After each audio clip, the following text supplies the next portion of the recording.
बिस्मिल्लाहिर्रहमानिर्रहीम। अस्सलाम वालेकुम नाज़रीन। F-35 स्टेल्थ फाइटर, जिसको दुनिया का सबसे जदीद तरीन तैयारा कहा जाता है और बिलाशुबा वो वाकई एक बेहतरीन फाइटर जेट है, लेकिन उसके अंदर कुछ ऐसे मसाइल हैं जिसकी वजह से वो फाइटर जेट बहुत ही खतरनाक फाइटर जेट बन जाता है पायलट्स के लिए। आज मैं आपको F-35 की ऐसी खामियां बताने वाला हूँ जो कि शायद ही आपको पता हो। उन खामियों को सुनने के बाद फैसला आप खुद कीजिएगा कि ये दुनिया का बेस्ट फाइटर जेट है या जंग फाइटर जेट है। अमेरिका ने जब F-22 रैप्टर बनाया उस वक्त काफी सारे अमेरिकन फ्रेंड कंट्रीज ने कहना शुरू कर दिया कि हमें भी F-22 रैप्टर चाहिए, लेकिन अमेरिका ने उनको ये जवाब दिया कि F-22 सिर्फ और सिर्फ US एयर फोर्स के लिए बनाया गया है, इसको हमने किसी भी मुल्क को एक्सपोर्ट नहीं करना। लेकिन दोस्त ममालिक को अमेरिका नाराज भी नहीं कर सकता था, इसलिए उसने एक प्रोग्राम लॉन्च किया जिसके तहत F-35 को बनाया गया। अब इस प्रोग्राम के अंदर जो पहला मसला आया और जो अभी तक सर उठाए खड़ा है वो इस प्रोजेक्ट की कॉस्ट है। इस वक्त इस प्रोजेक्ट के ऊपर $2 ट्रिलियन लग चुके हैं और अभी भी ये प्रोजेक्ट और बहुत ज्यादा पैसे मांग रहा है, क्योंकि इस प्रोजेक्ट के तहत जो फाइटर जेट्स बनाए गए हैं उनके अंदर बहुत ज्यादा मसाइल हैं और ऐसे मसाइल हैं जिनको अमेरिका हल नहीं कर पा रहा। तो पहले तो इस प्रोजेक्ट के साथ ये बहुत बड़ा मसला पेश आया। खैर इसके बारे में तो आप पहले से ही जानते होंगे। अब इस प्रोजेक्ट के अंदर जो मसाइल और पेश आ रहे हैं वो मैं आपको बता देता हूँ। सन 2017 के अंदर लॉकहीड मार्टिन का ये कहना था कि हम F-35 के अंदर जितने भी मसाइल आ रहे हैं उन तमाम को हल कर लेंगे और 2020 तक हम हर साल F-35 के 90 यूनिट्स बनाएंगे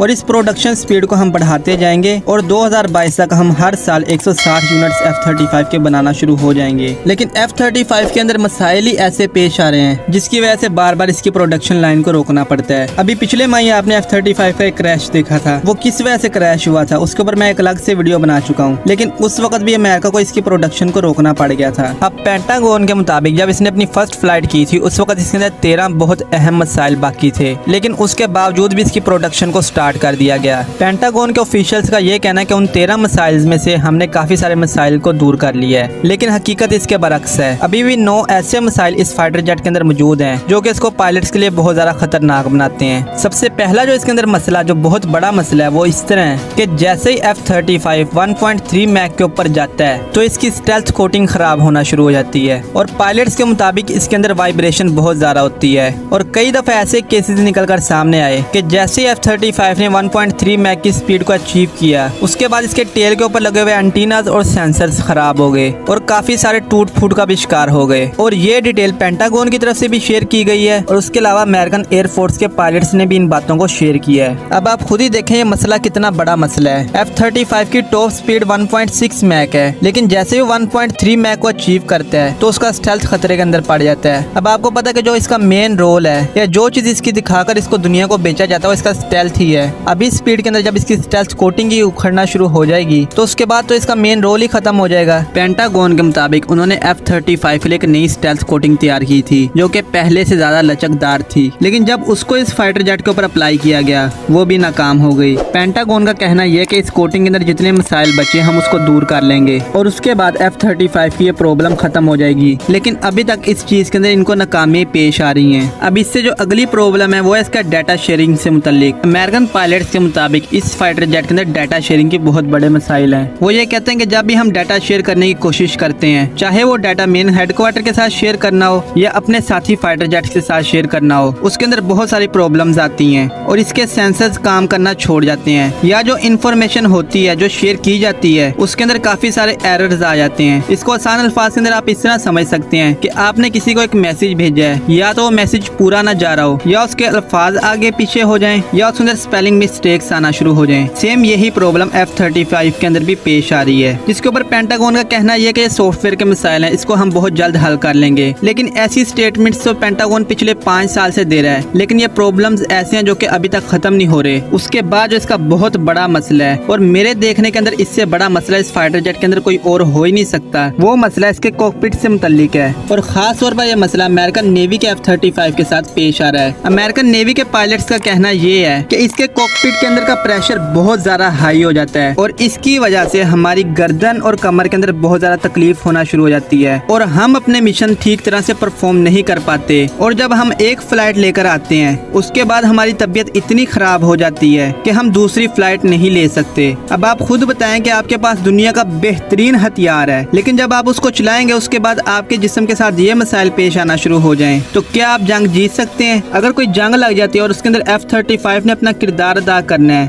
F-35 तो बिल्कुल रेडी खड़ा होगा, लेकिन उसके पायलट्स हाथ खड़े कर देंगे इस मामले को देखकर। वो कहेंगे कि हम एक से ज्यादा फ्लाइट ले ही नहीं सकते, हमारे साथ ये मसाइल पेश आ रहे हैं। और ये उन मैं पायलट्स की बात कर रहा हूँ जो कि दुनिया के अंदर बेस्ट समझे जाते हैं। अगर दुनिया किसी और मुल्क के पायलट्स हों जिनकी ट्रेनिंग ज्यादा हार्ड ना हो तो शायद वो तो F-35 के अंदर ही बेहोश हो जाएं। और ये बात मैं अपने पास से नहीं कह रहा, अमेरिकन पायलट्स की ये स्टेटमेंट्स निकलकर सामने आई हैं। उन्होंने खुद दुनिया के दूसरे पायलट्स के बारे में ये सारी चीजें कही हैं। उसके बाद इसके साथ मसला पेश आ रहा है वो इसके हड और HMD से मुतल्लिक आ रहा है। F-35 के अंदर स्टार्टिंग के अंदर हड लगाया गया था, लेकिन वो F-35 के अंदर बिल्कुल नाकाम हो गया। अमेरिकन पायलट का कहना यह था कि जैसे ही हम टेक ऑफ करते हैं उसके बाद हम जैसे ही मैक 1 की स्पीड को अचीव करते हैं उसके बाद इसके हड के अंदर बहुत ज्यादा प्रॉब्लम्स आना शुरू हो जाते हैं और अक्सर औकात इसका हड काम करना छोड़ जाता है। उसके बाद अमेरिका ने उस हड को वहां से हटा दिया और हेलमेट माउंटेड डिस्प्ले दे दिया इसके अंदर। अमेरिकन पायलट का कहना यह कि इससे प्रॉब्लम मुकम्मल तौर के ऊपर खत्म नहीं हुई, ये एक नई टेक्नोलॉजी जिसको F-35 के साथ इंटीग्रेट किया गया है, लेकिन इसके अंदर बहुत ज्यादा मसाइल पेश आ रहे हैं। अब मसाइल तो और भी बहुत ज्यादा है, लेकिन आपको पता है कि ऐसी रिपोर्ट्स को छुपाया जाता है। ये तो वो डाटा जो कि लीक होकर निकलकर सामने आया है। उसके अलावा इसके अंदर कितने मसाइल हैं ये कहना बहुत मुश्किल है। उससे अगला जो मसला है अमेरिकन नेवी के F-35 के साथ पेश आ रहा है। अमेरिकन F-35 के पायलट का कहना यह है कि जब हम एयरक्राफ्ट कैरियर के ऊपर लैंडिंग करते हैं तब हमें विजिबिलिटी की बहुत ज्यादा प्रॉब्लम्स पेश आती हैं और 100 में से 80 दफा F-35 के सेंसर्स काम करना छोड़ जाते हैं, जिसकी वजह से हमें लैंडिंग के अंदर बहुत ज्यादा मसाइल पेश आते हैं और कई बार ऐसा होता है कि F-35 क्रैश करता करता बचता है। उससे अगला मसला जो F-35 के साथ पेश आ रहा है वो कुछ इस तरह के क्लोज एयर सपोर्ट नहीं दे सकता और इससे सही तरह डॉग फाइट भी नहीं की जाती और ये मसला भी इसके सेंसर्स की वजह से पेश आ रहा है। जब भी एक जगह के ऊपर F-35 ने मंडलाना होता है इसकी नोज नीचे की तरफ झुक जाती है। अभी जो कुछ दिन पहले भी आपने F-35 का एक्सीडेंट देखा है उसके अंदर ये आपने देखा होगा कि इसकी नोज एकदम से नीचे को झुक गई थी। F-35 के पायलट से कहना यह कि जब भी हम डॉग फाइट करने की ट्राई करते हैं उस वक्त फाइटर जेट को बहुत ज्यादा मनूवर करवाने पड़ते हैं, लेकिन उन मनूवर्स के दौरान इस फाइटर जेट से कंप्यूटर काम करना छोड़ जाते हैं और उसके अलावा पूरे फाइटर जेट के अंदर बहुत ज्यादा वाइब्रेशन आना शुरू हो जाती है और जब इसके सेंसर ही काम करना छोड़ जाते हैं तो हम डॉग फाइट किस तरह करें, ये fighter jet out of control हो जाता है। अब आप यहाँ से देख लेंगे अगर एक फाइटर जेट को डॉग फाइट मोड के अंदर हमने स्विच किया है उसके बाद उसके सेंसर्स काम करना ही छोड़ जाएंगे तो वो फाइटर जेट किस तरह डॉग फाइट करेगा। हमने किसी मिसाइल को लॉन्च करने का बटन दबाया है या हमने अपने फाइटर जेट की गन को चलाने की कोशिश की है, उस वक्त के ऊपर वो काम ही ना करें तो चाहे दुनिया का जितना मर्जी बेहतरीन हथियार हो वो नाकाम ही कहलाता है। उसके बाद जो दूसरी एयर फोर्सेस इसके मुतालिक स्टेटमेंट्स देती हैं उन एयर फोर्सेस का कहना यह है कि इसकी मेंटेनेंस कॉस्ट बहुत ज्यादा है। अगर हम दूसरे फाइटर जेट्स की 10 फ्लाइट्स लें और F-35 एक फ्लाइट ले तो F-35 की एक फ्लाइट की कॉस्ट उन फाइटर जेट्स की 10 फ्लाइट की कॉस्ट से बहुत ज्यादा है और उनका कहना यह भी है कि इसके स्ट्रक्चर के अंदर बहुत ज्यादा प्रॉब्लम्स आती रहती हैं और वो लोग ये कहते हैं कि रूटीन फ्लाइट के दौरान इसके अंदर इतनी ज्यादा प्रॉब्लम्स आ रही हैं तो सुपर क्रूज के वक्त तो शायद ये फाइटर जेट 2 हिस्सों के अंदर तकसीम हो जाएगा। खैर ये थे चंद मसाइल जो कि पेंटागन और US एयर फोर्स की तरफ से निकलकर सामने आए हैं और ये सारी की सारी बातें लीक हुई हैं और इनके ऊपर बहुत ज्यादा रिपोर्ट्स बन चुकी हैं।